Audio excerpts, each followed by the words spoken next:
People of the universe, welcome back to the Who Even Are We show with Pat and Taylor. Hello. I never know if you're going to say hi after you do that. I haven't thus far. Okay. Well, hello. This is Taylor. And I'm Jonathan. Anyways, welcome back to the Who Even Are We show.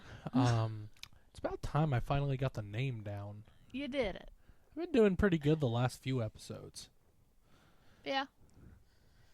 You finally... I was going to say you finally know who we are, but that kind of contradicts the title, doesn't it? Yeah, a little bit. We figured it out. Episode over. I worked on episode 5 today because that'll be going up on Wednesday this week, the week we're recording it.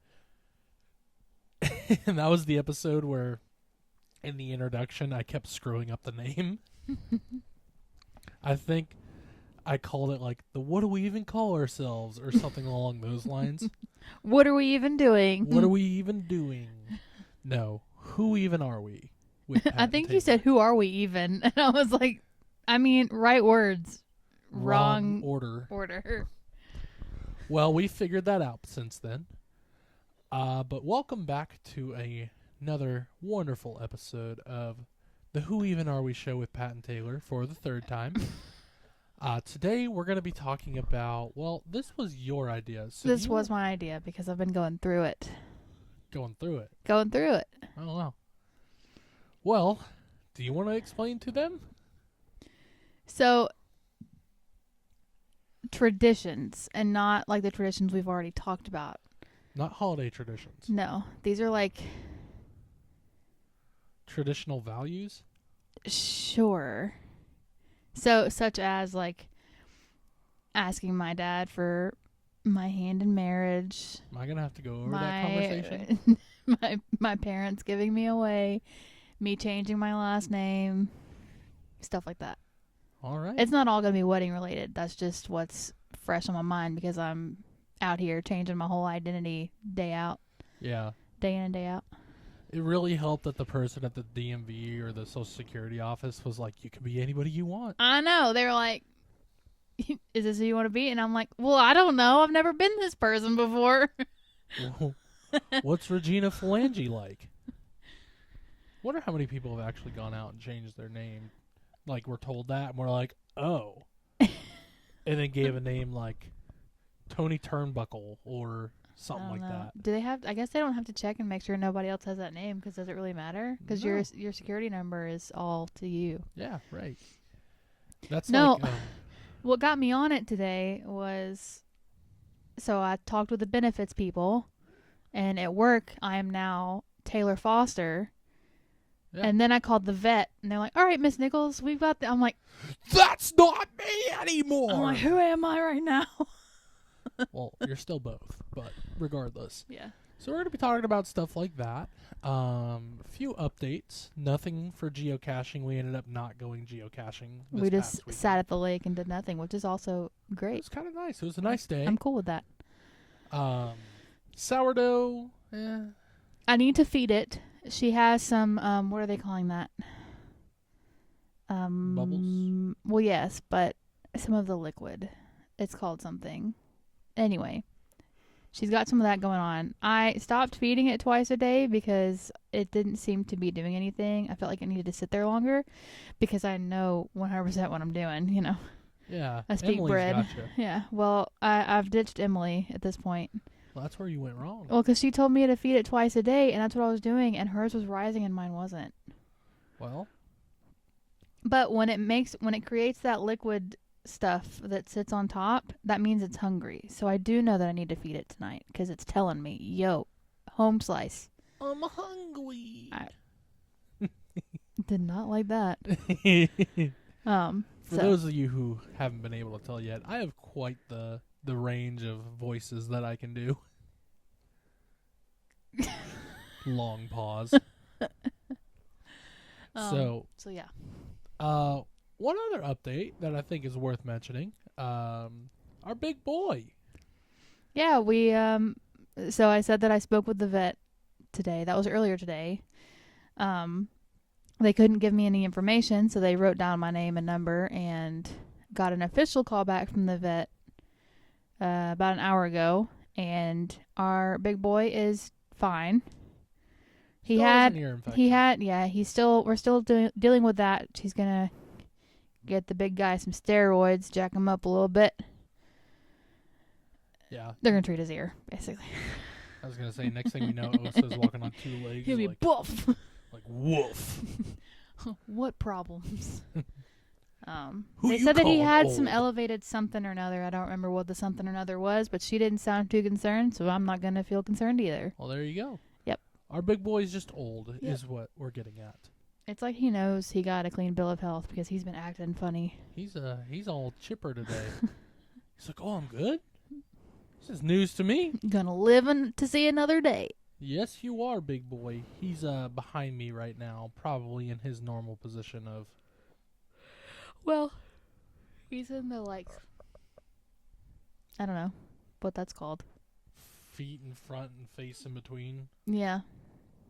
What you think a classic dog would look like when they lay down, but we're so used to seeing Nala contorted and pretzeled. Yeah, legs in the air and arms up like a T-Rex. Right now, she's living it up in the bed. Yeah, she Queen bee. Taylor a few months ago got me one of those cooling blankets because I'm like a hot sleeper, Mm-hmm. and I love it, and so does she. I woke up at 3 a.m. not last night, but the night before. She, as in the dog, not me. Yeah. I woke up and just looked down, just kind of, when you first wake up, your eyes are all heavy. Look down, and she's just sprawled across this blanket. Like, It was almost on the floor this morning. she'll also kick it off. She's Realize that, done with too. this. Which irritates me because I wake up hot. I'm like, what are you doing, Nala? If we say her name enough, she'll appear. Mm. So, That other update's going to bother me, but I don't remember for the life of me what it was. I couldn't tell you. I felt like we had a huge update. Oh!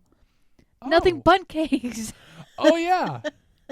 So, for our wedding, we had, I think we mentioned this. We've mentioned this, and you, in the episode, mentioned it sucks that we have to go all the way to the city, city, Cross town. to get it. Way out of the way. They opened one next to the Walmart that's 5 minutes from our house. Yeah, I was going over there to meet you at the bookstore to get you where we got the game we Mhm. played. In one Friday episode that'll be airing at some point. Actually, it's already aired. It's the one we played Mad Gab in. Yeah. And I drove by and I was like, well, that's new. And then I get over there and you're just like, I'm like, hey, did you know they opened a Nothing Bundt Cakes over here? And you're like, what? And I pointed out and you're like, oh. So instead of driving 25 minutes, now we got to drive 5 minutes. I'll take that. Yeah. There was a cookie store over there that I guess is now closing down. Dirty Dough. Yeah. It seemed like they were like a emerging brand, and Yeah, I don't think they marketed enough. because you really didn't hear about it. I heard about it, I think, from seeing it, and then I think our neighbor had mentioned it. Just like there's an ice cream place behind Dairy Queen. Yeah. How long has that ice cream place been there? Who knows? A long time, apparently, because it was posted a while back on the Facebook page for our area, and everybody's like, what? There's an ice cream place back there? And now I guess everybody's going to the I was ice like, cream how are they place. still in business if nobody knows that they're there? Well, longevity. Yeah. Who knows? Apparently the Buffalo Wild Wings that's over by it is not great, but... Oh, I'm sorry, the Wingstop. Oh, I was like, we've eaten there several times. The Wingstop. Now, quick debate before we get into morals. Morals? Have you ever morals, traditional values, whatever? Have you ever had Wingstop? I don't know. See, I prefer Wingstop over Buffalo Wild Wings. Mm-hmm. Their sauces are better, but the problem with Wingstop is the chances of your order being right. It's like 25, 75. 75, that's something's going to be messed up in there.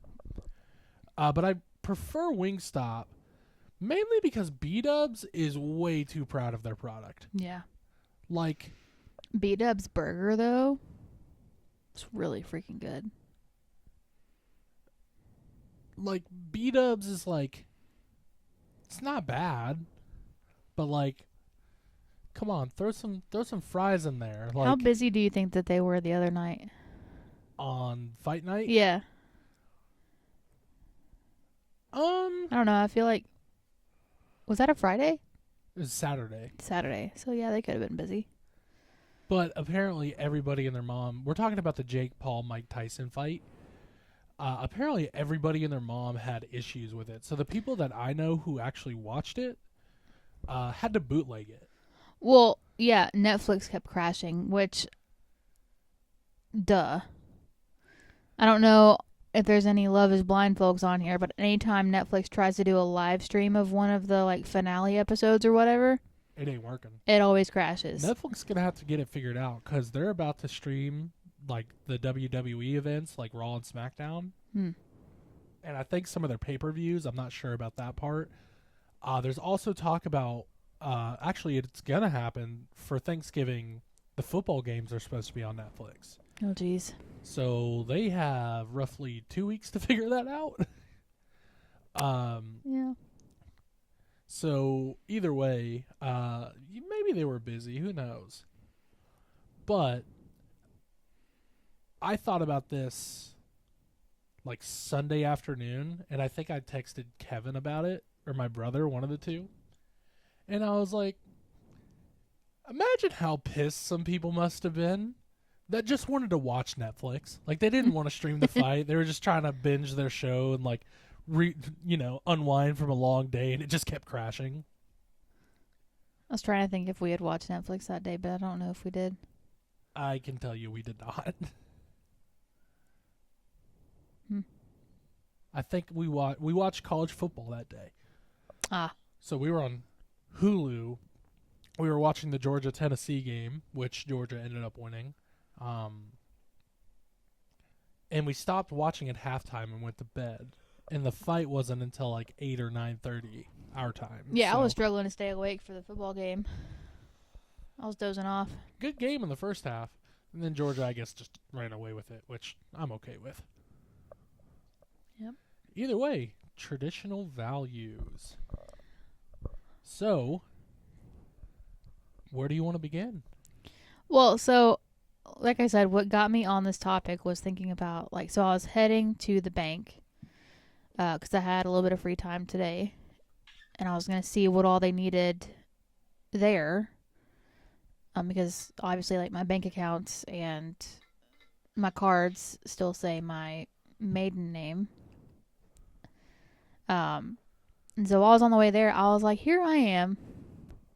I'm like a whole new person, and you're just over here like, I got a wife. Yeah.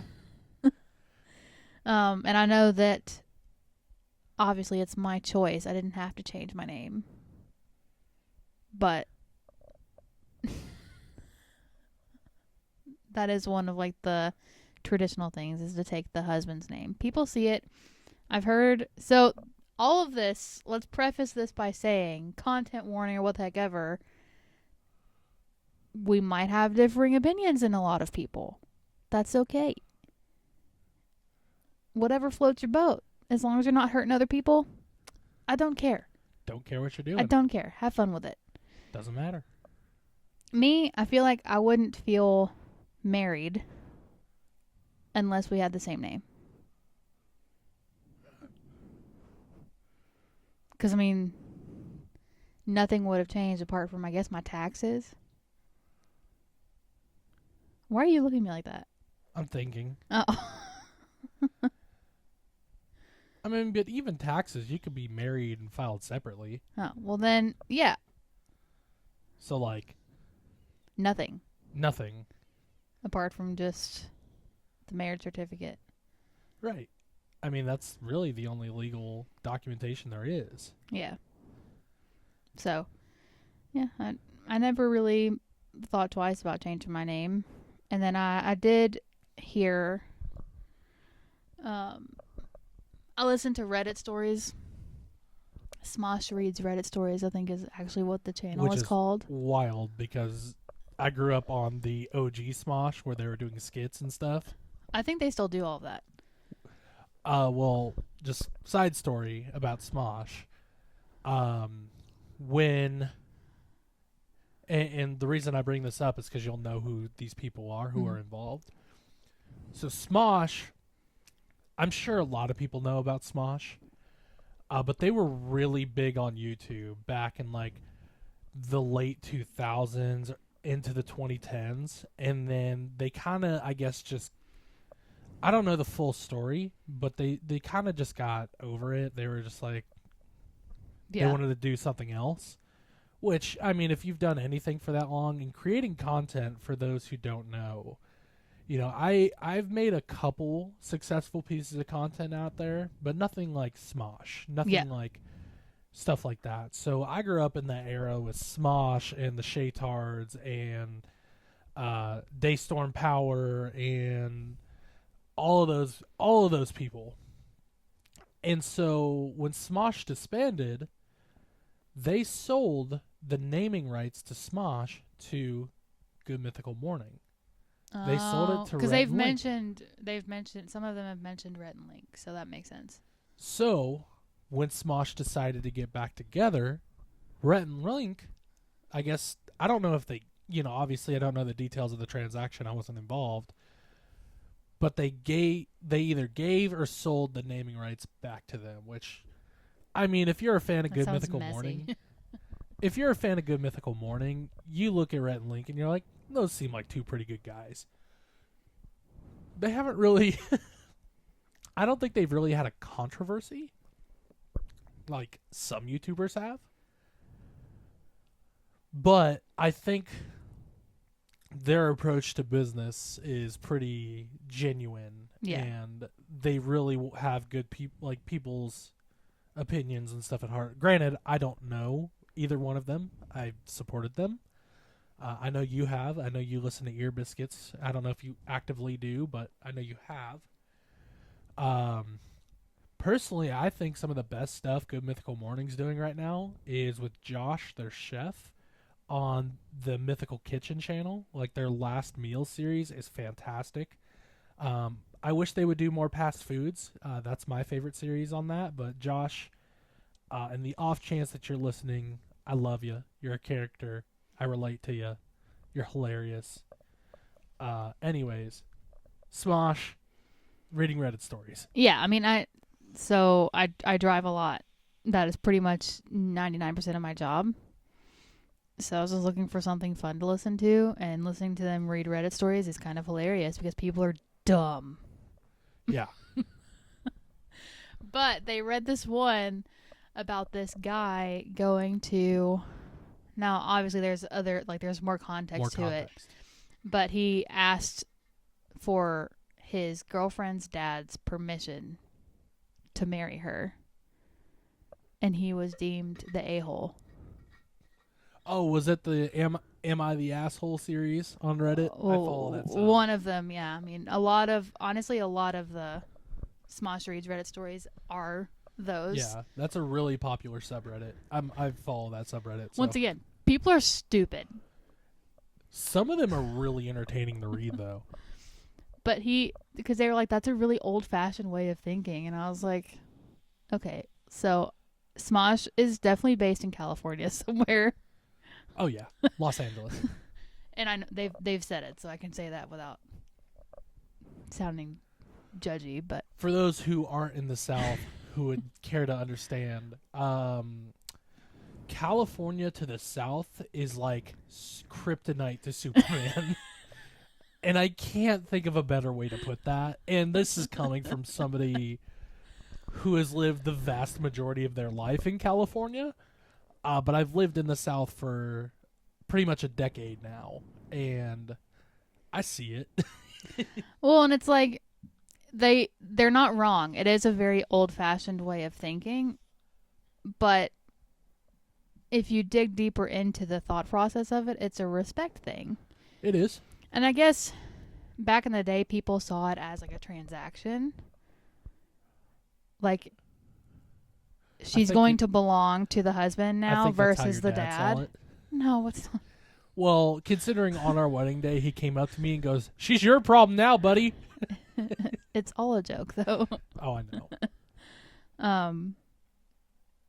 So yeah, I mean, I guess if there are people out there who see it as a transaction of property, then I 100% have a problem with that. But in our instance, it was more of like a respect. It's just what you do out of respect for him. Well, I don't know. I feel like I've told you the story about that. I think I've given you like the cliff notes of Yeah. that conversation. So Just you're bringing this up on your own. I wasn't making you do this. no, I know. I figured I'd talk about it. So I feel like we've mentioned this before on the pod, but your dad, for the first year we lived here, stayed with us throughout the week because he was working a local plumbing job. Yeah. I worked from home at the time. I worked a little bit different schedule than you guys. You were Monday through Friday. I was Tuesday through Saturday. So, well, for part of it. Anyways, forget that. Forget I even brought it up. She's questioning our whole existence now. It feels like so. It's like, the pandemic, how it feels like it was another. It was like a fever dream. Yeah, that's what that time in our life feels Yeah. like. Not that we had a problem with him staying with us. It was just, it feels like so long ago. Yeah. So me and your dad, he would come home from the plumbing job some days, and we just chat. I would go to church, and y'all would be stuck in the house alone together. Sometimes, yes. Yeah. So we would just chat, and that's kind of how we got on the topic. Mm-hmm. Is That's how I had most conversations with my dad. I'm like, how did we get here in a room by ourselves?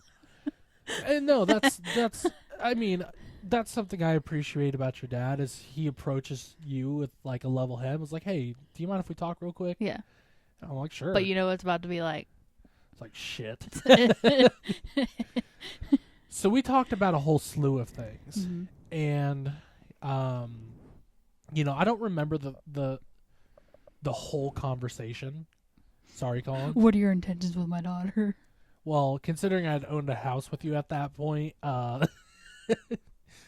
it's kind of late for that conversation. But regardless, we were actually sitting in the tile room talking. Was that when y'all left me and was like, hey, we're going to go talk for a second? You were home for that. I was right.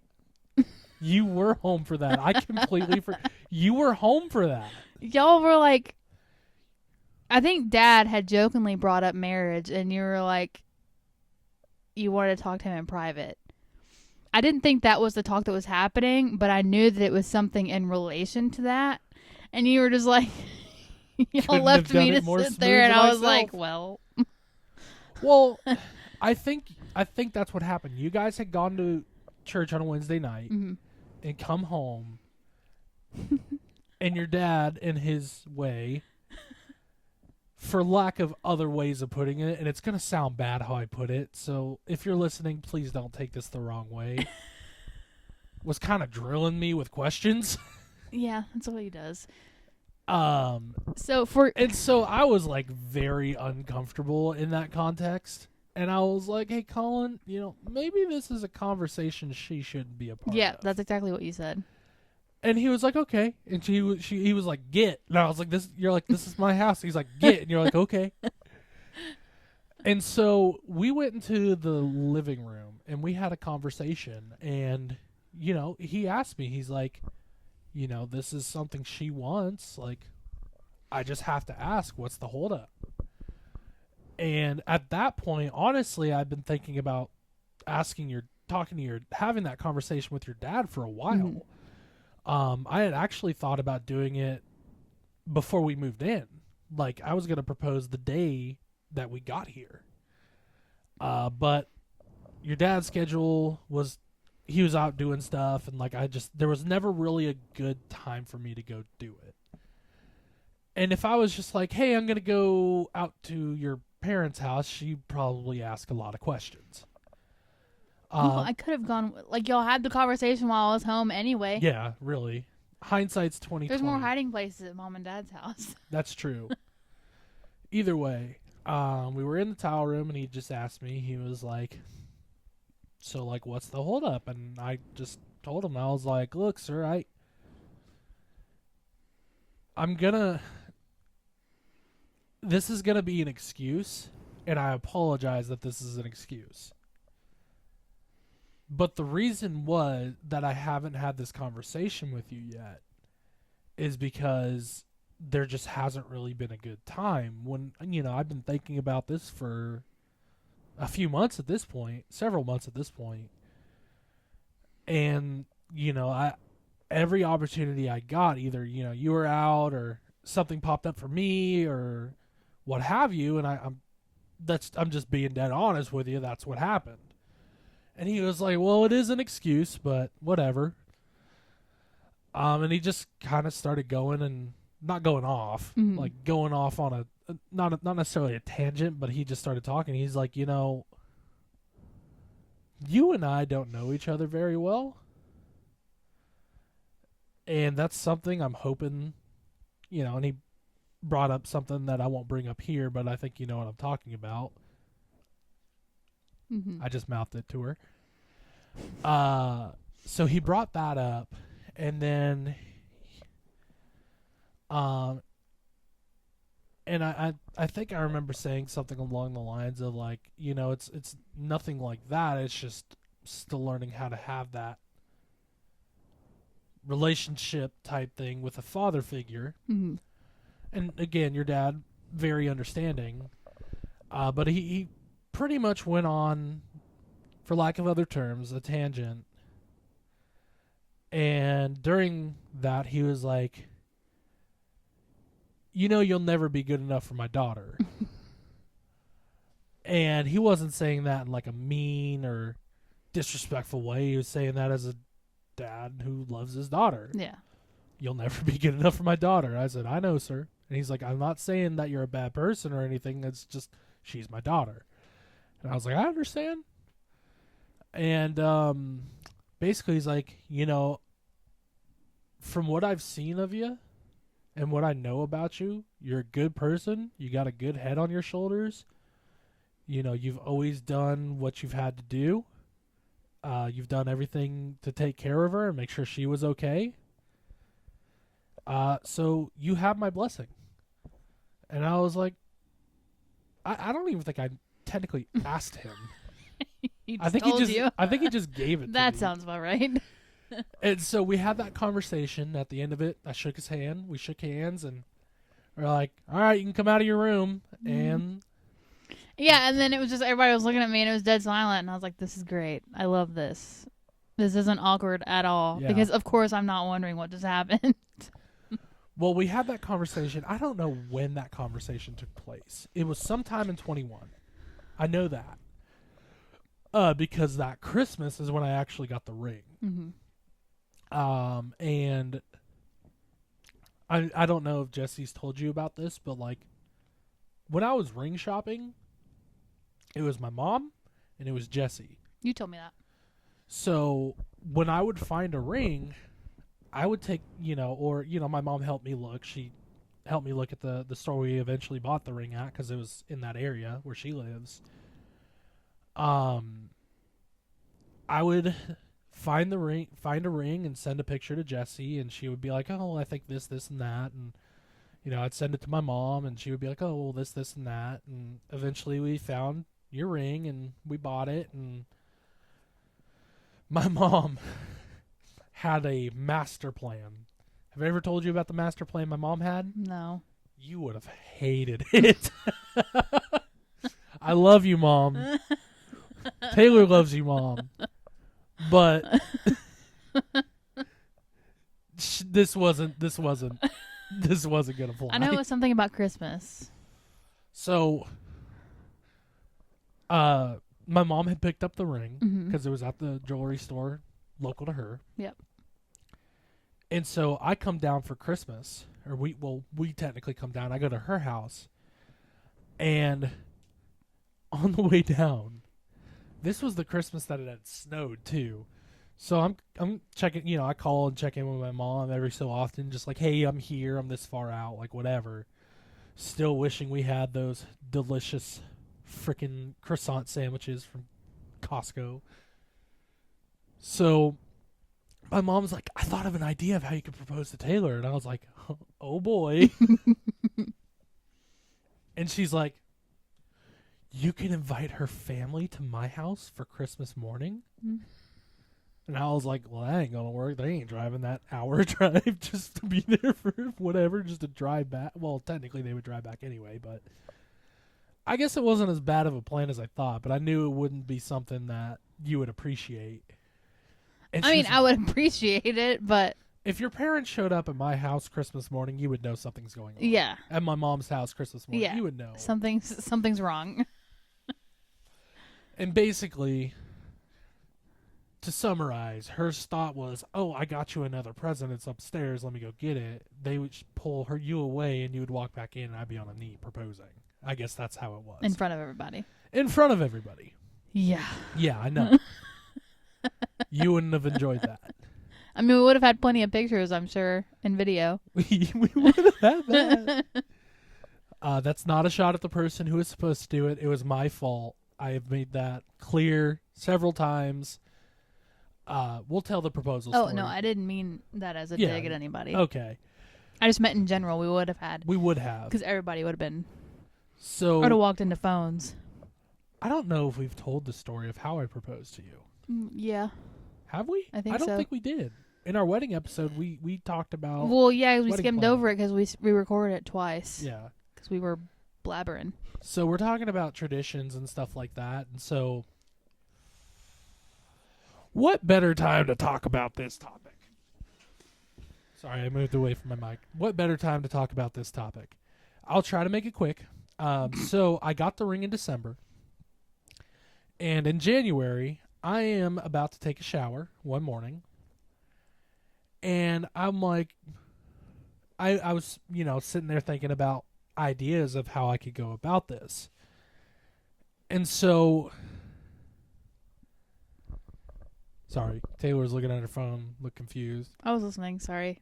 Oh. It was a random picture my mom just sent me. Oh, well, that's fine. Shout out, Tammy. I was like, okay. Anyways, so about to take a shower one morning, and I'm standing there in God's glory. I was like, I wasn't completely naked. I was wearing underwear. And I'm about to take a shower, and it just kind of hit me. I was like, the first time we came to the city was in May. And that's 4 months away. And so I'm starting to think, like, well, what day did we get here? And the day we got here in 2021 was a Friday. So I was like, that ain't going to work. yeah. But I was like, we came to this spot at the Riverwalk that Saturday too, I'm sure. I'm sure we did. Whether we did or not is left up to whatever, but I could probably find it on Snapchat. probably. But that was one of the first places we went, was the Riverwalk. And I was like, the weather's going to start warming up in May. You're an outdoorsy person. It's a place that holds sentiment to us because that's the first place where I was like, I love this freaking city. And you were like, I love it too. And it was kind of, I think, the catalyst to what made us want to move here was just that I trip. already wanted to come here. So I guess I was convinced. And so May 6th, 2023? No, 2022. No, it was May 6th, 2023. We got engaged in 23. We got married this year. Yep. So May 6th, 2023. So that would have been Christmas 2022 that I got your ring. You definitely told this story. I think I told it in the Just first not version. in detail. Anyways, long story short, I talked about the surprise engagement party. So we'll skip all of that. You can go listen to the wedding episode for that. But I get the idea. I start thinking it out. I text Jesse. Jesse's on board. I tell my mom. We put everything together, and I propose to you at the Riverwalk in downtown Chattanooga on May 6, 2023. Yeah. So the conversation with your dad would have had to have happened in 22. So probably towards the end of his time here Yeah, because he was here until like September. of 22. Yeah. And he came back He was like here for like a year. a couple times after that. But Just for little things. Button up. I remember one day we were sitting in our living room just doing whatever, and your dad just walked in. We're like, hello. He's like, need a place to stay tonight. And we're like, okay. No, he texted me on the way. Oh. Which we were still like, okay. All right. Is his room clean? I don't know. That's my laundry room. Quite literally. Anyway, so But no, so like that's one thing. And then of course, I mean, you can go into wedding details such as like who gives this woman away. Her mother and I, or I do, or whatever. I think your dad said her Mother and I, yeah. We were getting ready to walk out and he's like, wait, what do I say? And I'm like, I don't know. He's like, your mother and I? I was like, that's fine. Do what your heart tells you. Just don't say, just kidding. Well, before we left the groom suite, like when we were standing there, everybody's asking me like, so what do I do? And I'm like, I wasn't in the rehearsal. I don't know. I wasn't Why are you either. asking me? Your guess is good as mine, buddy. She's like, everybody line up in this order because we had an array of heights. But I was like, no. What color tie are you wearing? And they're all like, Crap. what color tie am I wearing? Yeah, I'm like, laying on the couch in the groom suite. My mom walks in. She's like, what color tie is Joe wearing? I'm like, this suit's right there. Go look. I don't know.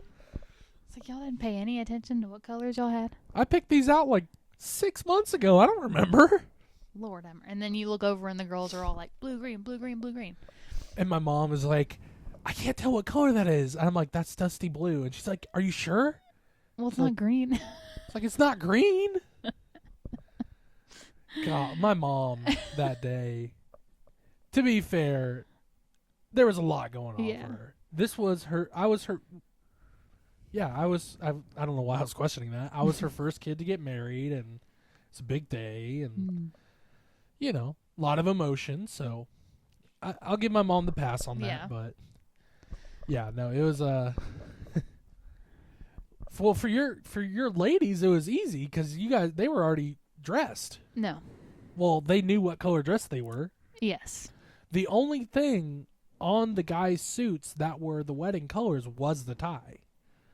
Yes. If they had a vest, it'd probably be a little But bit you easier. told them what color to order. No, I didn't. Oh, I you just sent them assigned the it to link. them. Okay. That, So when they clicked okay. on the link, it was already set up for them. Made it easy. But, yeah, so there's that tradition. I know that there are, now, granted, I think it has to do with your relationship to your father. So, like, if I didn't have a good relationship with my dad, then I could either have my brother walk me down the aisle, or there are a lot of brides nowadays walking themselves down the aisle because that mindset is, I am choosing to give myself away. Which is an empowering thing. I understand that. So, More power to you. yeah, like I don't have anything wrong with that. It was just always going to be my dad. So, Yeah. Then other traditions that they're wedding related, but they're not related to like property exchange. It's like the garter toss and the bouquet toss. We didn't do that, Yeah. which I don't no. think we've ever mentioned. Yeah, we didn't. I knew for sure I was never going to do a garter toss. I do not need your head up my dress in front of all of our friends and family. No thanks. That's weird. No I can thanks. make comments. What's happening? Oh. The bouquet toss, it's fine, but I know being on the other side of it, it is still awkward. I'm 5'8", so I'm relatively tall for a girl. So it's if you have all of these girls, ages Whatever to whatever. whatever to whatever, I'm probably gonna catch it. So it's just an awkward tradition. And I was like, if we're not gonna do the garter toss, then might as well not do the bouquet toss. Because why? Now, if somebody had told us they were going to propose, Mm-hmm. would that have changed your mindset of like, because a lot Depends of on- brides would do like, they'll fake it, turn around and hand it to that person, and they would propose there. So Yeah, it depends on who it was. If it was somebody I was like really close to, and I knew ahead of time, right, yes. if you didn't know ahead of time, sorry, Bucko, it ain't If happening. I didn't know ahead of time, I'd be a little upset. I mean, it is what it is, but No proposals happened at our wedding. no, nothing out of. I don't even remember us doing like a full toast at our wedding. We didn't. I 'Cause feel like we didn't do a lot. Because the speeches and stuff were held at the rehearsal dinner. Rehearsal dinner. But, something that we have that's probably different than a lot of people, and we've talked about this before, is like you do a lot of like yard work and stuff. Because I'm allergic to the outside. Yeah, I did do yard work this I weekend. feel like though. you're making the transition of the next thing that I kind of wanted to talk about. I was trying to until you pointed it Oh, out. sorry. It's Just kidding. Continue. I mean, have I done yard work before? Yeah. Is it often? You did some this weekend. That's what I was going to say. I Yeah. blew some leaves and cleaned off the porch Twice. twice, 3 times. A Well, lot. I tried to catch you, but I had to get dressed first. That porch was spick and span, and then it wasn't. So the next topic. Go ahead. I mean, that kind of leads into gender roles, is what I was thinking. Stereotypical gender roles. Especially, so, if you're biblical, or if you've studied the Bible, traditionally, like, you are the head of the household. Right. I follow everything you do. I know it's not that cut and clear, but It's like, not that black and white. yeah, that's those are the words. Cut and clear, y'all. And I was trying to think of like if like my parents' relationship was like that. I mean, I guess my dad is still like quote head of household, but like, sorry, Dad, my mom makes a little bit more money than he does. It's like a running joke, so it's fine. So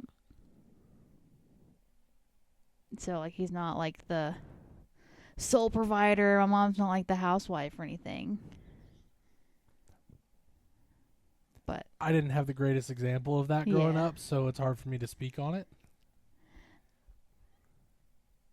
yeah, your dad was a mechanic? Yes. That's what I thought. So, yeah. I'm always torn because, like, yes, I feel like, men are head of household, but also it's like, I can make my own decisions. Or we can make decisions together. So then, like, how does that work and stay? Lines get muddled with me, and I don't know where to go. You like to question things? Get in line. No, that's like I said, it's a topic for me that like Yeah. It's a I little didn't really different. have an example of that. Mm-hmm. So like I can't speak on it too much. But you also put a lot of pressure on yourself to be that head of household, I think that's manly figure. I think that's just like the male nature, so to speak. So like being the sole provider and taking care of everything, and you staying at home and taking care of kids and cooking the meals and all that. But like, I don't know, our relationship might be weird.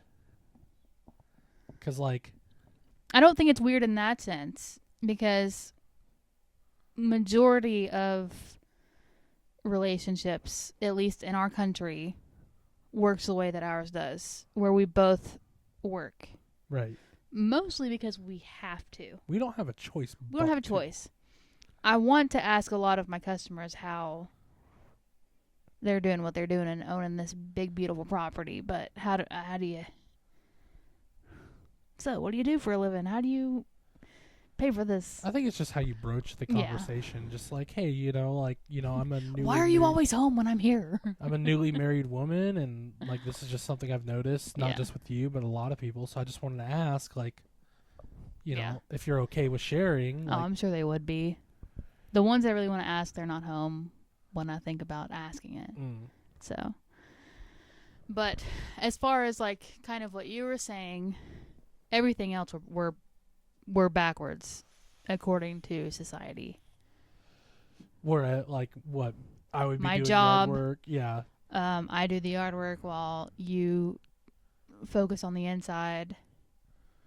it's all team effort. Stuff. Well, it is a team effort, but society looking in, I was thinking about that. flip Like, flopped. you were on the roof yesterday, blowing the leaves out of the Mhm. gutters, and I was down there sweeping off the porch. I was like, man, I'm curious how our neighbors look at us. Like they got her up on that roof, and I was like, I mean, at least you're out there. I was out there. Yeah. There have been times that I have not been out there. I will admit it. There have been a lot of times, but they don't see what's happening, like, especially this summer. I was mowing the grass. I was doing all the yard work, which I You enjoy. enjoy, I enjoy as long as I know that I don't have to come inside and also do the inside. right? That's when flames start shooting out of my head. And there was a point in our relationship where it was like that.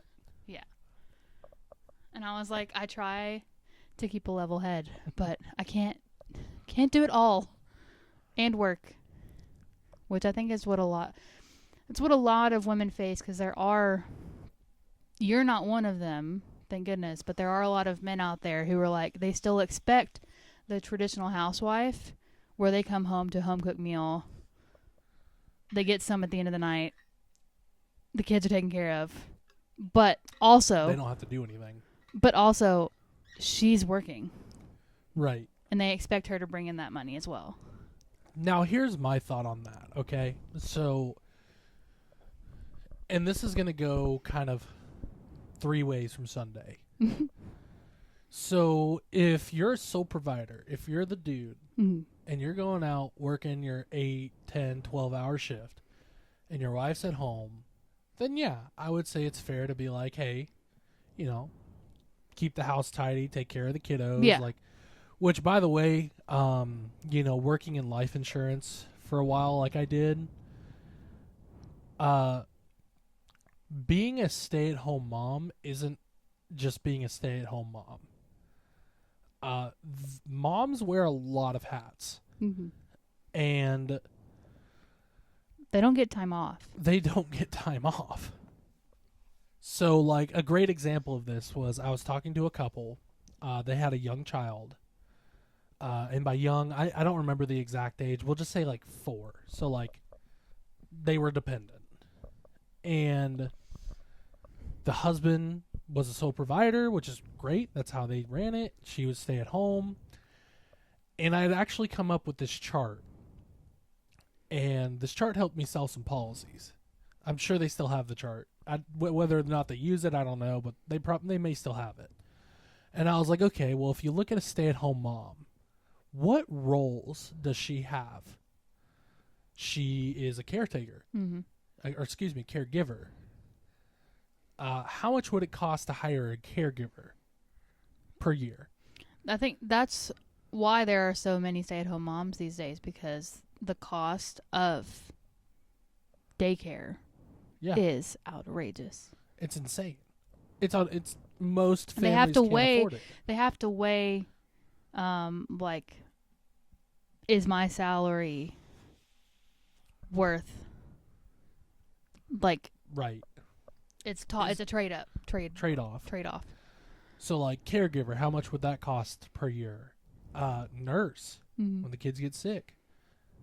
Chef, Event planner, you know, or coordinator. all of these things. And it always made me chuckle because I would give that demonstration to these couples, and the wife was just ear to ear, Mhm. just grinning every time. I'm like, I'm sorry, buddy. Like, she does a lot more than you think.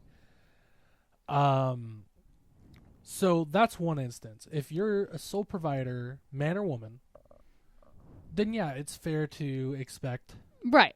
I agree. your partner to do the other things. Now, I'm not saying if you're a sole provider that the partner has to do everything. Like, go out and mow the lawn, like, weed eat. Well, no. So I mean, my argument was,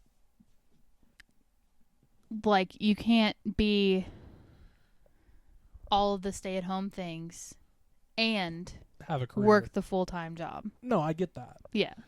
And that was the point I was going to get Yeah. into, is kind of where we sit on that spectrum is, working full time, Mm-hmm. and we divide up responsibilities. So if you're outside doing yard work, I'm like, okay, well, let me do the dishes and clean up the kitchen. Let me straighten up around here. And then on weekends or times where you don't have yard work, we'll try to divide it up as evenly as possible. Like, typically I'll clean up the kitchen, do the dishes, put them away, all of that stuff. I'll sweep and mop, I'll vacuum all the rooms, and try to get most of the trash together. And then you'll do like the bathroom and the tile room.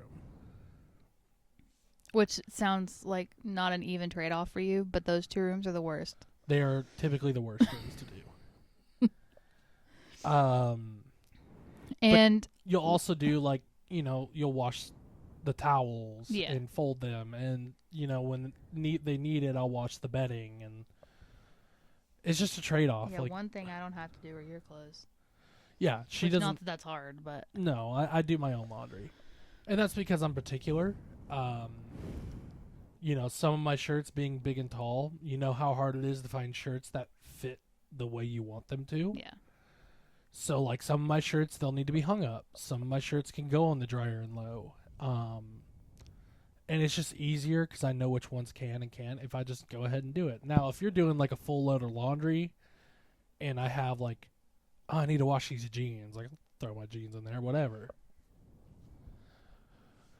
But, I think it all depends on the couple at the end of the day. And, traditionally speaking, 30, 40 years ago, the sole provider was the thing. Yeah. That's not the case anymore. Most families, both parents have a job.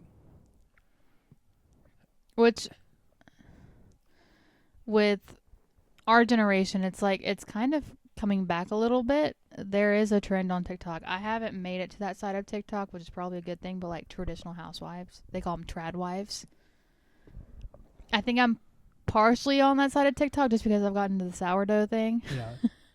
But it's like quite literally like, More power to them. yeah, it is. There's a little bit of controversy with it because obviously with social media, you only see the good things. Yeah, it's all highlights. And then people dig a little deeper. They're like, I don't think she's as happy as she's portraying to be. But these people are like running. They have 6 kids because they don't know how that works, apparently. Rovers are not that expensive, y'all. No, if you want that many kids, go for it. Couldn't be me. Good luck, Charlie. Go for it. But they're doing all that. They're taking care of a farm like they're just doing too like much. homestead. Too Yeah. many things. I mean, we've talked about this. I would go nuts if I didn't have something to do. Yeah. So I think in my ideal scenario, it would be a part-time job doing something that I like. It probably wouldn't it be like the zoo or something. It probably wouldn't bring in a whole lot of money, but I'd have, I guess, Get you out of the house. get me out of the house, talking with people who aren't children, and then making at least a little bit of money to feel like Right. I'm doing something. So Which is the goal one day, but one step at a time. it'd be what it be. You know, and there's a lot of like societal trends like that. And things that like, you know, again, social media is a great thing, but at the same time it's, you know, I think back to when I was younger, Mm-hmm. because I definitely fell into this, and it took me a long time to realize, like, what we just said, that people aren't posting their hard times on social media. It's only highlights. Yeah. Like, when you go on Instagram and see that person you went to school with on this grand vacation, like, you don't know what's going on behind the scenes. And it's Yeah. like, let them enjoy it, like, whatever, but don't be jealous of it. You know, I had some friends who were like, I'm so jealous that you're going to Disney World. And I was like, well, this is the first vacation we've taken in 3 years. We're only going because we got married. That's literally it. Quite literally. I mean, yeah. Did we have a blast? Did we post it on social media? Sure. We wanted to share with our friends and family. Yeah. But, you know, don't look at stuff like that and be like, oh, you're shoving it down our faces or whatever. Because it's not always like that. I'll be real. There have been problems caused in our relationship because I'm looking at other couples and wondering, like, why is that not happening here? Because everybody's different. Yeah. And, you know, that's the thing. We've been together for... And even talking about traditions like that, you know, we're untraditional in the sense in that we lived together for a long time before we got married. You know, I know people who are engaged right now who don't live with their partner. And that's fine. That's great. If that's how you want to do it, that's perfect. Like, do what you want to do, but expect some growing pains. Yeah. You know, it's a talk. it's not easy. It's trying to think of the phrase that I was looking for. Anyway, you either have your trial period as like boyfriend and girlfriend or engaged, like you live together then get married, and then when you get married you don't have those they talk about like the first year of marriage is the hardest. Yeah. We've lived together for 5 years. We've done it already. We've already gone through the trial and error from that aspect. Yeah. Or you can do it the more traditional way, where you do not live together until you're married. But be prepared. It's There's going to hit Going like to be a brick wall. Some growing pains. Because you're assuming two totally different people coming together as one. And to couples out there, you know, we're not like a couples podcast in that sense. Like, we're not trying to tell you how to live your life, but if we can give any advice is like, the way we did it isn't going to work for everybody. No. It almost didn't work for us. Almost didn't work for us. I would say if you're a couple who is considering moving in together or getting your own place or what have you, you know, just trying to think of a way to put this. Expect that growing pains are going to happen, but be open-minded enough to learn that, like, hey, this might be a temporary thing. Because, like, one thing we experienced, and we've talked about this before, is your dad can't sit still. Mm-hmm. Like, he'd get home from his 8-hour, 9-hour, 10-hour day and go do this, that, and the other. That's not me. Yeah. I get home from my 8, 9, 10, whatever hour day, and I just want to chill. Yeah. Just want to hang out. You know, and for a long time, that was hard for you. I didn't understand used to it. Seeing this guy come home and just be Superman, and that's something your dad and I have talked about too. Was like, you know, I kind of he word for word said, I kind of screwed you there, because I know most men are not. That like was his proudest moment when I told him that. What? I don't think you weren't in there for that conversation, but we were in the kitchen and he was doing his thing where he just starts having a deep conversation. Yeah. I'm just washing dishes. And I was like, you're the reason for my high expectations. You're the reason we're having trouble right now. Yeah, Colin. And he just started, he started grinning. He's like, I think that was a compliment. And I was like, I mean, yeah, but you have to understand that not everybody is you. Thankfully, so I love that about him. But thankfully, I also had my grandparents to look at who are very, very different. Ganny was more of the do everything. I mean, Big Daddy had his things, like he Yeah. would mow the grass before he For his health. got sick. Yeah. But their relationship was very much so a lot like ours. So, thankfully, I had that to be like, well, that worked out fine. Granted. And I think, you know, to bring somebody up again, my mom, you know, there was a point after we had moved in together where it was not great. It was not smooth sailing. It was rough. And you had gone to my mom's house, and my mom basically called you out.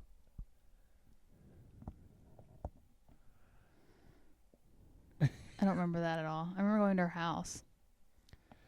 Well, she told me about the conversation that you had, and she was like, when I got there, she had a conversation with me too. She's like, that girl loves you. I don't think you understand. I was like, I do, but she's pissed me off, Mom. That, again, it was just, you know, not, obviously, we're long past that. It is what it is, whatever. It's in the past now, but, yeah, and I think somebody asked me one time, like, if you had to do things over again, what would you do differently? I was like, nothing. That's why we are where we are today. Yeah. Is because we dealt with that. I think the greatest piece of advice would honestly be, so we hear the word communication a lot, but communication is only effective if you're also listening to each other. I think that's fair. Yeah. We're both hard-headed in the sense that when I approach you for a with a problem, you immediately shut down and get defensive because you feel like you're being attacked.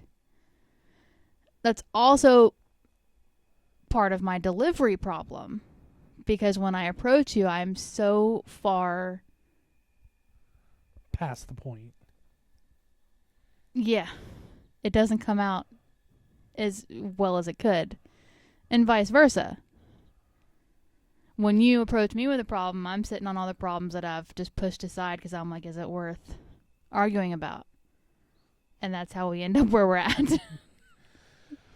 And we've talked about it before, but one of the greatest things that we have done was couples counseling. Oh, I've said it several times this week. It's only Monday, but I've said it several times recently to people that counseling saved us. And that's something I'll say for men out there is like, you know, there's a stigma with being a man and going to counseling. Like, it makes you less of a man. Like, go do it. I think it makes you more of one. Go do it. Because, you know, I remember we went, and I'm not going to bring up what it is, but we went and had a session about something, and our counselor just kind of looked at us, and she's like, you realize you guys are talking about this, you're expecting the same thing, right? I was about to say, you can say it, but now I know what you're talking about. Yeah. You realize you guys are saying exactly the same thing, right? And we just kind of looked at each other, we're like, we are, aren't we? To have a podcast right now is hilarious because we're both terrible communicators with each other.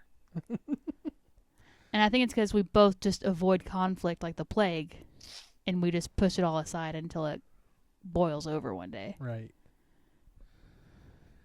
So, for you couples out there who might be experiencing issues, give it a shot. It's not bad.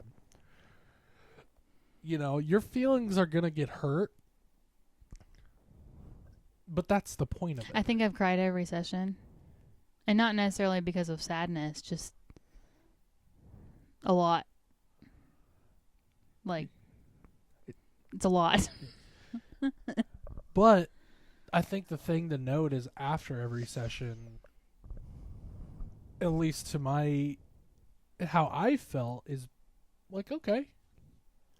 Felt like optimistic. Yeah. I felt good. Like, hey, like, this is just one thing. It's all good. And usually we'll hit the grocery store and get our dinner and nuke that and take care of the dogs or whatever. But yeah, you know, we've said it before, and I'll say it again: premarital counseling doesn't have to end premaritally. Yeah, it's not a bad thing. And individual counseling is a great thing too. You know, I know you. I need to schedule that again. Yeah. We need to schedule our next one. But I think it's important. I think it's important just because it, you know, we all have our people that we go to. Like mine is my mom, and yours is your grandmother. But my mom's biased. She tries not to be, like your grandmother tries not to be. But they are. It also depends on our delivery. Yeah. But having that mutual person there that's just like an outsider looking in. And granted, we've had counseling sessions where like we just go in and just talk about what's going on. Like nothing really bad. Yeah, because I think our first, one of our first ones, we didn't really have anything new to report. It was we're still working through the same issue, but we're like, everything's okay. We're just here. Yeah. And it was a good session. We just got to chat. Yeah. And so, I mean, this is a very broad topic. There's a lot that can be discussed. Yeah. But I think, you know, as we've talked about, we try to be very accepting and open-minded of other people's beliefs and the way they do things. And, you know, if going and talking to her dad or their dad for their blessing is how you want to go about it that way. I think it's a conversation that you two should have first. Like, you knew that that's also what I wanted as well. Yeah, but I think so the whole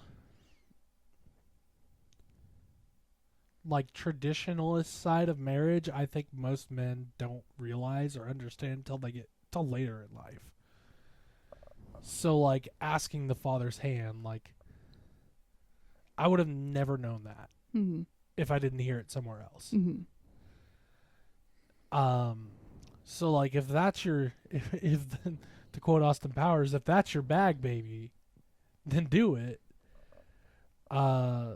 You know, taking the last names, like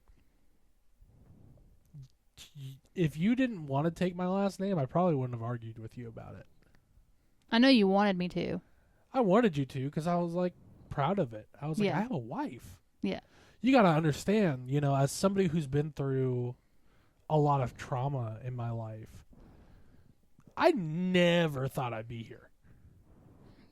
Like, I'm being 100% serious. Like, I didn't think I would ever get married. I would ever have any of what I have. So for it to happen, and I don't think I'm alone in saying that. I think there's a lot of men out there who think that way. When I was 17, I never thought I'd be here. So to be here is like, wow, like I'm good enough. Like, this is great. And part of that's depression and stuff like that. But I wanted you to do it. But if you're like, hey, I don't want to do it, I probably would have been like, okay. Yeah, I mean, I didn't think much of it because, like I said, it was always a plan.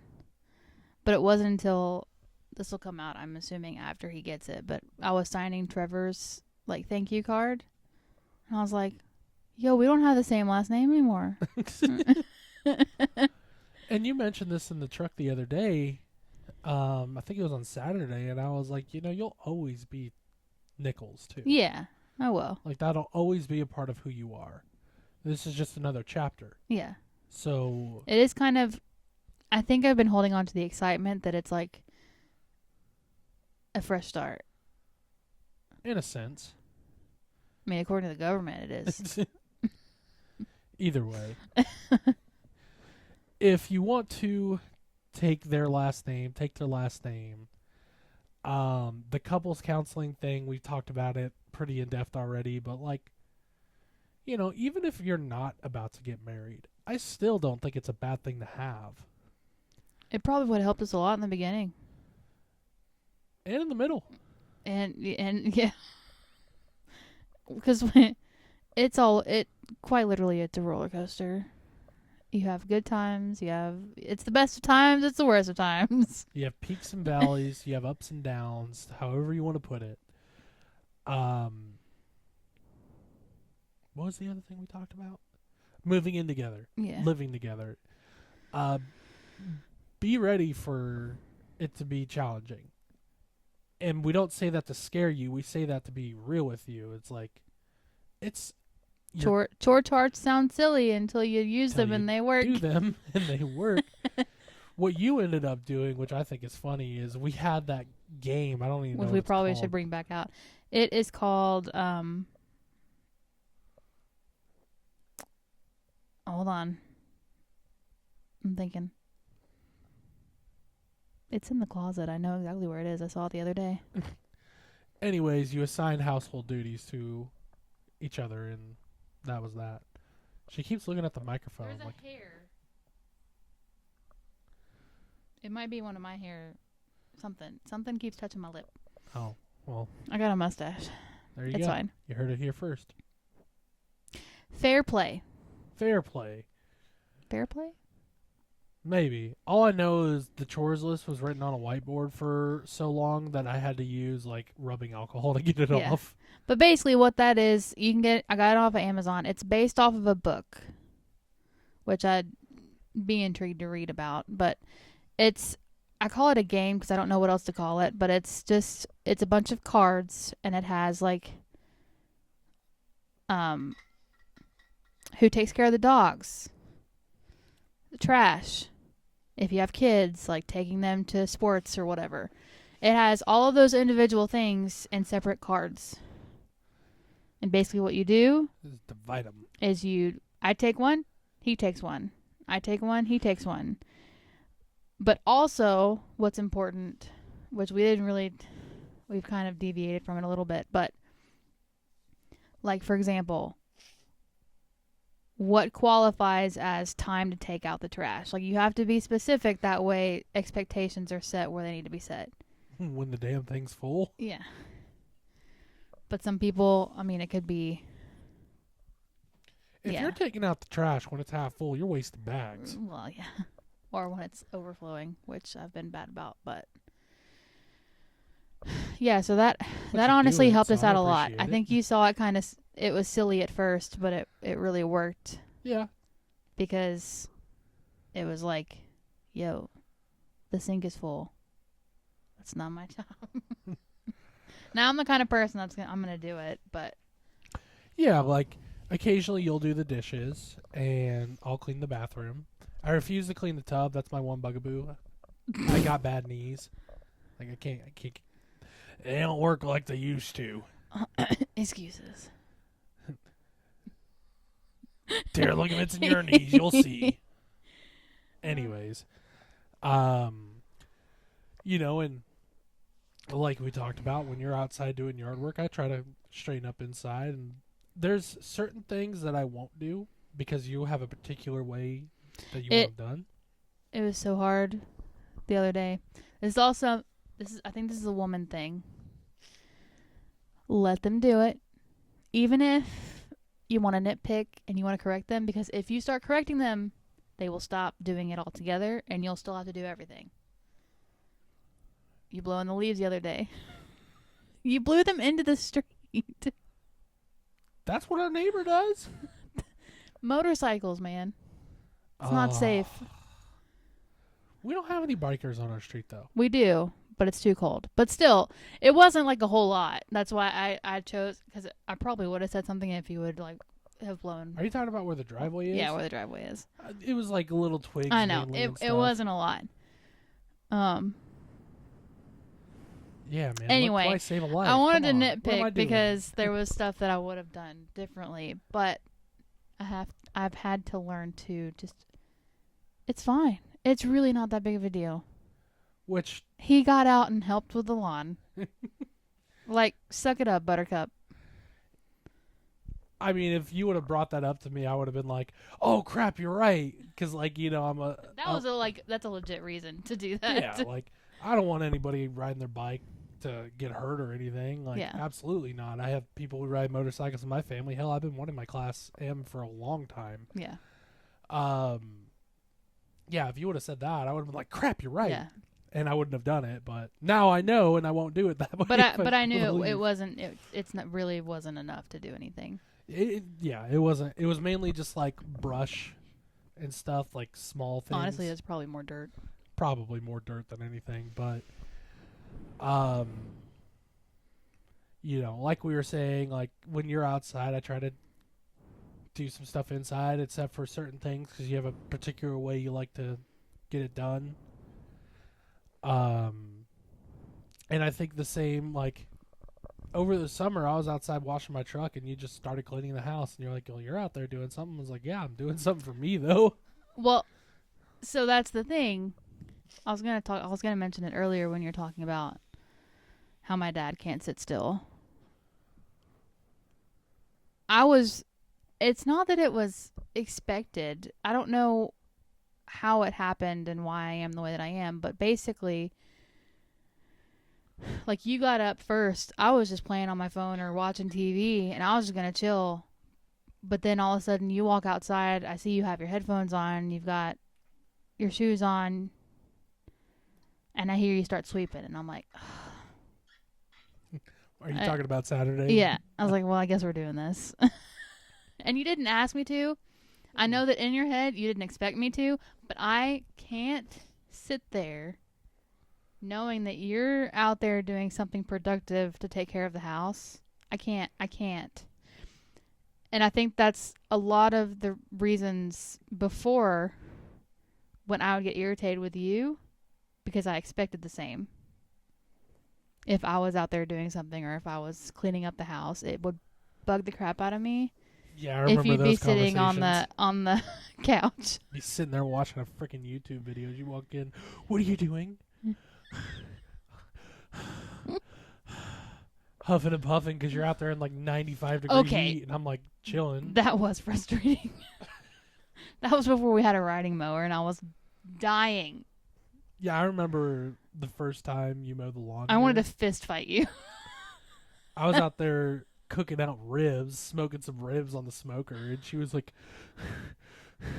"Can you do the other half?" I'm like, "I'm making dinner. Like, what are you doing?" Dying. That's what I'm doing. Yeah. Thank God for that riding mower. I have also push mowed our You lawn did. Yeah. a few times. And I'm shocked. I've been good about my swear words on the podcast, but I'm gonna let this one slide. It fucking sucks. So bad. It was so bad. It doesn't look like that bad of a hill, but my then you're goodness. trying to push something up it. And then your dad, when he was here, got us that self-propelled mower, which helped a little bit. Yeah, it helped a little bit. But it still sucked. I remember coming home and your dad, I'd gone out while he was still living here, and I came home and your dad was out there cutting part of the lawn. And I get out of the Jeep and I look over and he's like, "Y'all's lawn sucks." I was like, "Yeah." There's no good way to do it. There really is not. And then he found out. Diagonal was like the easiest. And then I remember he was like, "Hey, that guy on the corner cuts grass for $20. He was like, I just paid him I paid him like $100 to do the rest of the season. Or $140 for the rest of the season." And I was like, "Shit, thanks." He did a good job too. Yeah, he did fine. If we didn't end up getting our own riding mower, I wouldn't mind paying him to do it. I mean, it made him a little extra money. He cuts the people over there's lawn too. Yeah. The renters. Mm. I found it. She found the elusive I found hair. the hair. It was like tickling my bottom lip when I was trying to talk. Yeah, no, our lawn sucks to mow. We still, well, now that I can get the mower up, I have found the side. cheat code. Because I would still have to use The 2 push different mow. mowers and then the weed eater to get everything. Which there's parts of our lawn that we still have to take the weed eater out, and Yeah. that's when I have to dress for tree battle. roots and stuff.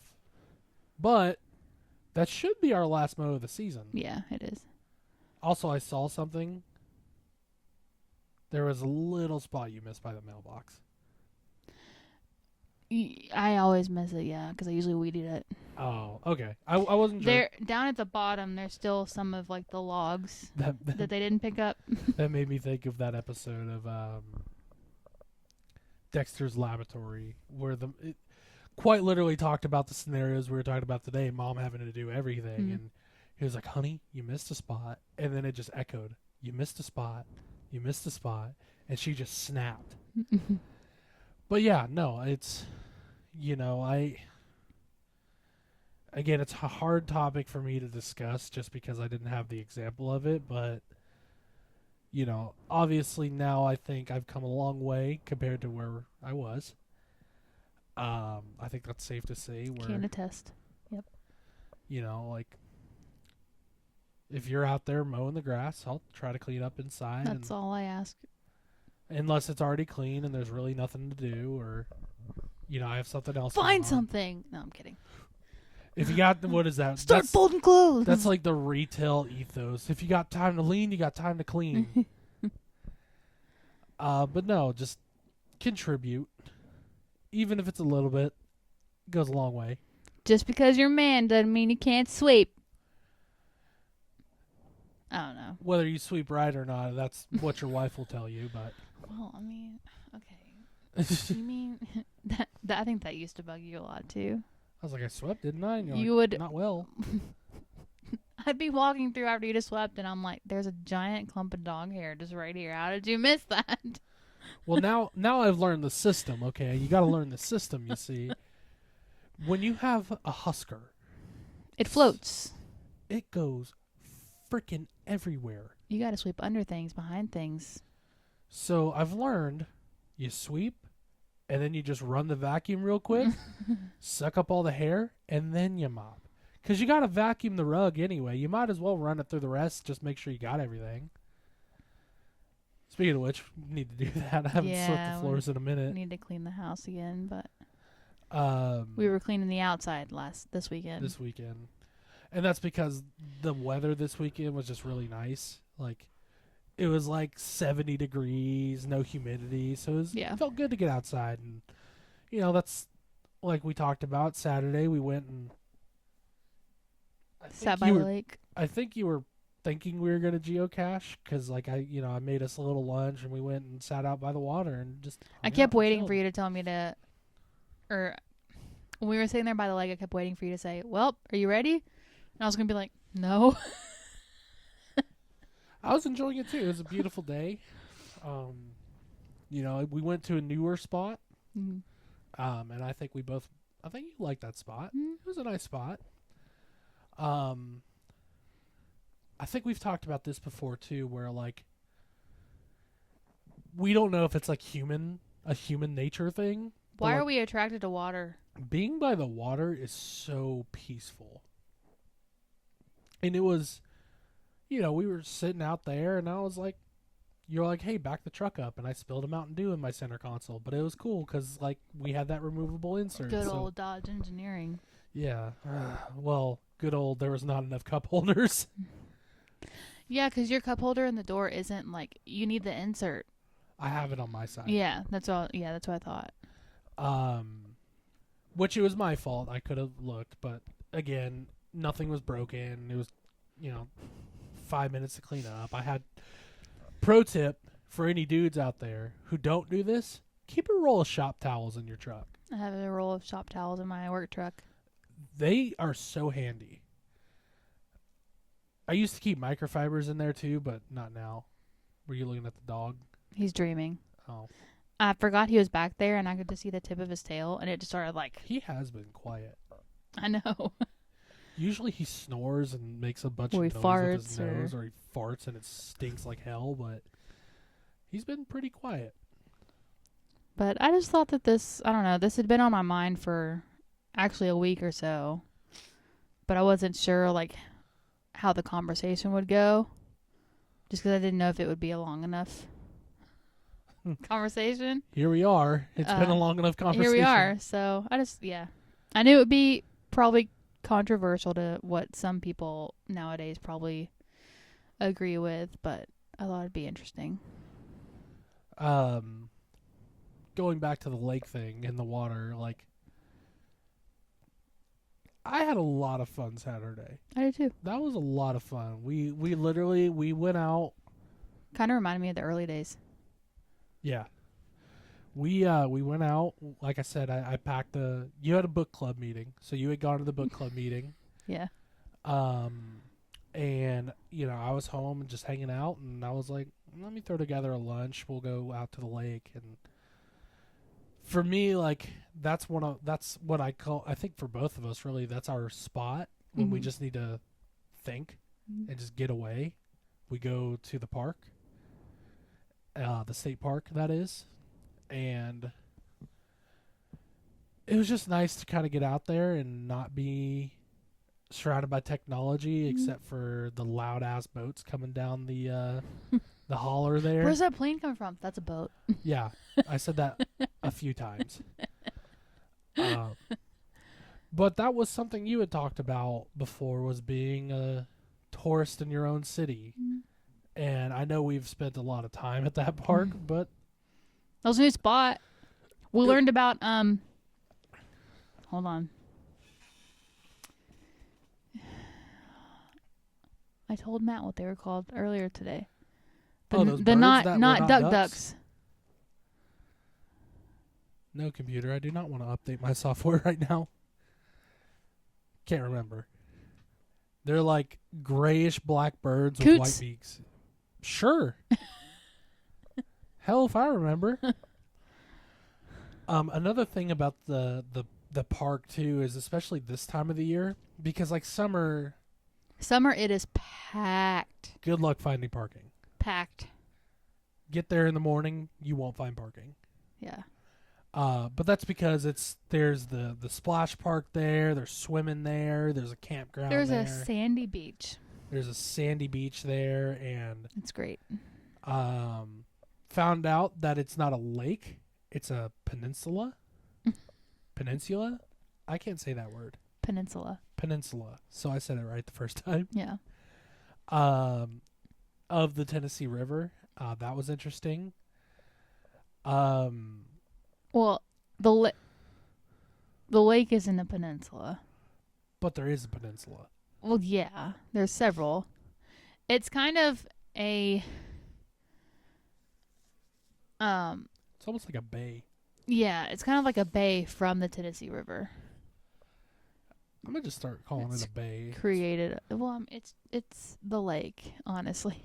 If we put a It's picture on the map. It says it's a lake. lake. But no, like we said, summertime, busy as hell. Yeah. But when September rolls around, like mid-September, the splash pad gets taken When down. everything closes, yeah. And, school's back in session by then. So it's really peaceful there. And especially now with, earlier in the month in October with the fall colors and stuff, it's really pretty. And we caught a great day this weekend and went out and enjoyed it. Yep. I think this coming weekend, the week we're recording this, is the weekend before Thanksgiving. Mm-hmm. So I'm sure there's going to be a lot of cleaning that happens. Yeah. Because my family gets here Sunday. Yeah, so Saturday is going to be crazy. I get to see my family in like 4 days. Yeah. 5 days. Find out tomorrow if my mom's coming or not. So that'll be good. One thing I think we didn't touch on that we could just touch on real quick is dinner. It's something that we've struggled with sometimes. Like what to make for dinner and Yo, who's cooking. Okay, I'm going to call out my parents real quick. I have said this to a lot of people, and I think even my parents. My parents did a great job raising me, I think. They taught me about finances. They taught me how to cook. Yeah. They taught me how to take care of a house. But what they did not teach me It's how to come or up with a warn menu. me is that I would have to think of what I'm going to eat every day, 3 times a day, for the rest of my life. Yeah, it's hard. I hate it. I hate it. You think that's how those days, like Taco Tuesday, got Probably. started? Because, like, This day starts with a TU. That reminds me of tacos. there was a time, like, before we moved here when I was, like, extreme dieting and planning every bit of my life where, like, I had grocery lists. We had a menu every week. And then when we moved here, I was like, We did it for a while. yeah, but I straight up told you, I was like, your turn. Because decision fatigue is real. So that's where you go to the store and you're like, huh, I made this lasagna one day this week. Yeah. That's why, like, he's been going to the store on Mondays mostly, and he's like, do you want anything? And I'm like, I have no idea. I'll go later. And then I go to the store separately. Does it cost more money? Probably. But I just, at this point, I don't know what I want until it's staring me in the face. Yeah. Like, I can't, when you ask me Hell, that. today. Yeah, when you ask me that, my brain goes, what's food?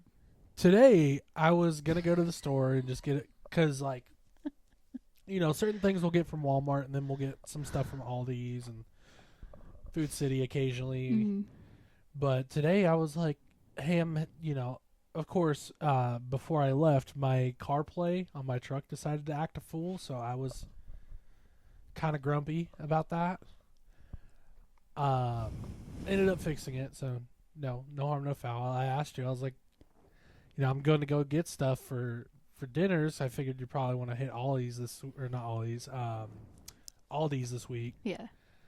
So I was just gonna get stuff for like tonight or tomorrow or whatever, and you're like, I want mashed potatoes. And I was You asked me, what do you want for dinner? I was like, mashed potato, homemade mashed potatoes. And I was like, well, we got chicken in there, and we already have mac and cheese. I can just go get stuff for tomorrow or another day this week. And you're like, okay, and that's what we did. Yeah. I will say, friggin' Walmart. It's like every time I go to a store for a specific thing, they don't have it. Yeah. So, like, those chicken sandwiches that I like a lot from Walmart, they're the fresh-made ones, whatever you want to call them. Yeah. Dude, all last week I wanted one. I went to Walmart every day for one. They didn't have them. Today I walk into Walmart, and I was buying this stuff for the chicken minis, Mm-hmm. and then I was going to get stuff for pasta. To make that pasta that we had. Walked over there, no rotisserie chickens, but like 1,000 of those chicken sandwiches.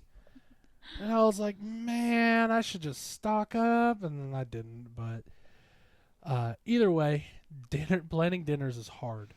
Get ready for that. Well, it's also, if you like the same things, I'm sure it's easier. I am the I'm the picky eater. We're both picky eaters, but in two totally different ways. Like, I like corn and you don't. So we just don't have veggies at all, you ever. You like cooked vegetables. I like raw vegetables. Yeah.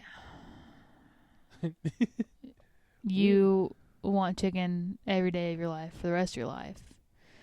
Whereas I like chicken, but Need some. you want a steak? You want some hamburger helper? Well, there's a reason that I eat chicken so much now. Yeah. Your belly. Yeah. I'll just say it real quick. I've had ongoing stomach problems for the last, really for a while, but really bad for the last 2.5 years. Mhm. In 2022, I got my gallbladder removed, which got me out of the severe pain that I was in, which was a blessing. The problem with that is my digestive tract didn't really catch up. So I continued to have issues with it where, like we've talked about before, if we were going out, like if we were going out for the day to go to stores or just run errands, if we wanted to get food, that had to be the last thing we did Mm-hmm. because I had to go Immediately. immediately. This continued to get worse and worse, and I finally talked to my doctor about it, and I was like, something has to give here. Because, like, I can't live the rest of my life like this. Like, I should be able to go and eat a grilled chicken sandwich and some fries and not feel sick after. Well, and every now and then you would have a really bad episode where you would wake Right. up in the middle of the night and Wake up in the middle of the night, like, with the worst nausea Mm-hmm. that would not go away, no matter how much you did. And I would just, I'm thankful for you, but I felt so bad too, because like I hate throwing up. Mm. I will do everything in my power to avoid vomiting.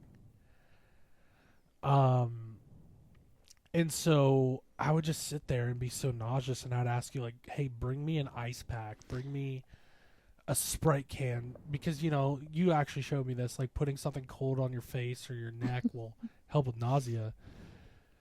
The one big episode that I had earlier this year, I think it was in March, I had a cooling towel over my neck, Mm-hmm. a Sprite. I had eaten like 9 Tums, sip Sprite, did everything because I've had acid reflux my entire life, so I know ways to get rid of acid reflux and nausea, and it would not go away, and it was to the point where I started dry heaving, Mm-hmm. and that was just awful, and that really kickstarted me to like, I need to see a gastroenterologist, like I need to talk to my doctors, and when that happened, they put me on the medicine that I have now, Mm-hmm. and they put me on a nausea medicine. And I remember those couple weeks afterward, I was feeling great. And then it all came back. And so in July, I ended up having a colonoscopy, and they found a few things. They removed some polyps and just found like what could be causing it. But we finally had an answer and a way to treat it. So now that it's been treated, knocking on wood, I haven't had a serious episode in months. Still have bouts of diarrhea. And when I say I did not have a solid poop for like 6 straight months, I'm serious. It was never solid. I still have bouts of diarrhea every once in a while, but every once in a while is fine. Every single time is not. Yeah. But since getting on that and, really talking to my doctor, because I was on one medicine that, come to find out, was an anti-diarrhea medicine that really didn't work. Mm-hmm. Because they told me to take it once a day before the first time you eat. No, you could take that like up to 3 or 4 times a day. But Yeah. it didn't work, so obviously is what it is. But they got me back on the same medicine I was on after that first bad episode this year, which, honestly, I don't take it as much now because I don't necessarily want to be dependent on it. But if I know I'm eating something heavy like pizza, like if I'm having pizza or a lot of fried food, I'll definitely take it. And it's basically an anti-spasmatic, so my stomach doesn't spaz out. And in the months since that I felt like a little nauseated, I'll just take a couple of those, take one of those nausea tabs, and usually within 30 minutes I'm fine. Whereas before, you're fighting for your life. Fighting for my life, and we're up half the night. So see your doctors. Talk to your doctors when things aren't right. is another random point to make. But again, since finding the right treatment plan, it's been managed a lot better. I mean, you can attest for this. I would go through a thing of Tums a week. I was concerned with your Tums intake. And I love it when the doctors do their job and tell you that Tums are fine. Because I'm like, I'm not a doctor, but I just don't feel like consuming that amount. Well, initially, because I was taking omeprazole, and when I was on the omeprazole, I was fine. I was doing really good. But my doctor, because omeprazole can have a negative effect on your bones, he was like, at your age, I don't want to put you on it full time like that. And it wasn't until after my colonoscopy where my gastroenterologist was like, take it as needed, which I've honestly just been taking it every day anyways. But he's like, when you feel symptoms, start taking it again, because it's obviously helping you. Yeah. Take it every morning, but it feels good to kind of get back to normal. Now, I'm sure in the future there's going to be a time where we go out to eat and I need to go home immediately. Like it's going to happen. It's happened, yeah. But it's definitely not as frequent. Like I remember, we'll talk about this and then just kind of do our closing. I remember being so concerned about our trip to Disney. Like so concerned. I was concerned about our wedding because you are also the kind of person who gets the nervous poops. So I was like, I might not ever see this man. We might get married to the bathroom. You don't know this. I took an anti-nausea tab and 2 Tums before a wedding. There was a point, like when I'm sitting in there with my groomsmen, where I started to panic. Like I started to have anxiety. And then thankfully, I think Caleb and his son came in and we all just started chuckling and laughing and it just kind of went away. But really our honeymoon, I remember like before my colonoscopy just looking up like because eventually I was diagnosed with IBS, which, I could have told you I had that, but whatever. At least we know that's all it was. I was looking up like how to do Disney with IBS. Like I was so concerned because I was like, I don't want to spend this entire honeymoon in the bathroom. And I remember telling my doctor that. I was like, I don't want to have an episode on my honeymoon. Yeah. Like I don't want to be up half the night on our honeymoon. And thankfully, like she said, I have a great doctor. Like I'm so thankful to have found such a great doctor, who actually like listens and everything he's talked to us about, or at least talked to me about, has been really spot on.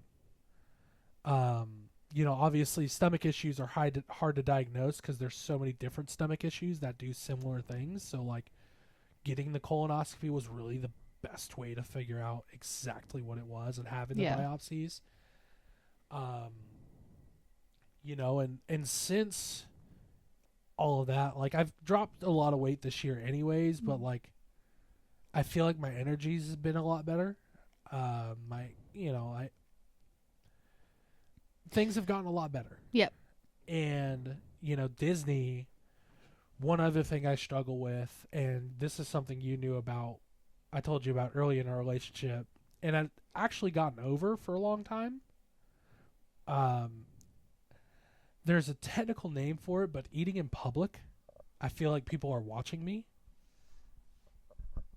And it's the strangest, and I won't say why I think I got it because I don't want to call that person out publicly. I'll call them out privately at family events and stuff. There's your hint. It was a family member, but we'll leave it at that.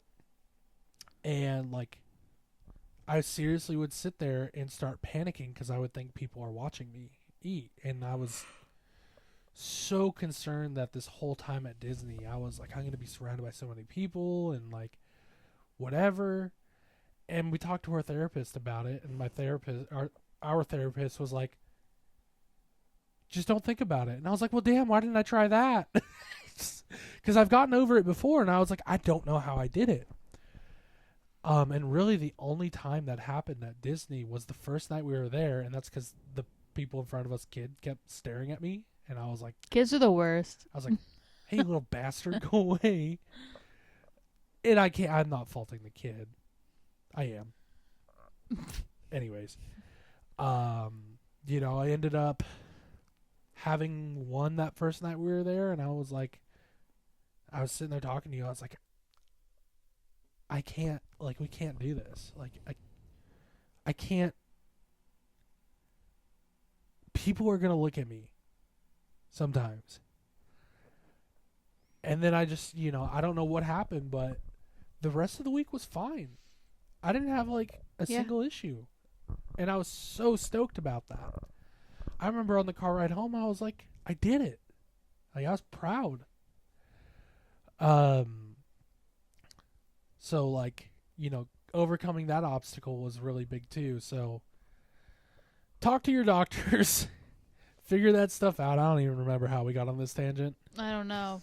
I guess it plays into, like, the roles thing. Like, you were out there cutting the grass because in 2022, Yeah. I was in so much pain that I couldn't do anything. Yeah. 2022 2022 is the year we don't speak of in this house. Yeah, that was a rough year. But either way, yeah, like we said before, do your part. Play Every your part. relationship is different. Everybody's different. It's really easy to compare yourselves to others or see other couples on social media and wonder why you're not the same.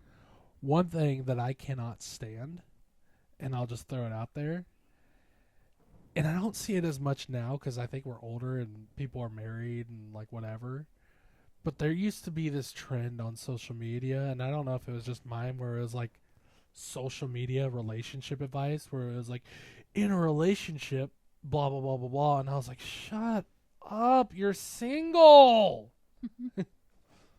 Anyways, random thought there. But anyway, like we have said, everybody's different. Every relationship's different. Something we do may not work for you, and that's okay. But any closing thoughts? No. I mean, clearly we could ramble on about this we've got 7 years under our belt. This wasn't even supposed to end up as a relationship episode. It was just Traditions that I was thinking about. But here we are. Here's your unsolicited advice. Yeah. Here is me being a hypocrite, doing the thing I can't stand, and that's giving relationship advice on a public platform. Anyway. It's fine. It's fine. Take it or don't. Whatever you want to do. As long as you're not hurting nobody. Yep. Well, anyways, this has been the Who Even Are We show with Pat and Taylor. We are signing off. We hope you all have a wonderful, wonderful rest of your day, evening, night, whatever you're listening to this. If you have any suggestions for any episodes, please feel free to leave us a comment or shoot us an email to our inbox. That is the whoevenarewe show@gmail.com. It is linked on our page. But until next time, this is Pat and Taylor signing off, and we hope you all have a great day. Peace out.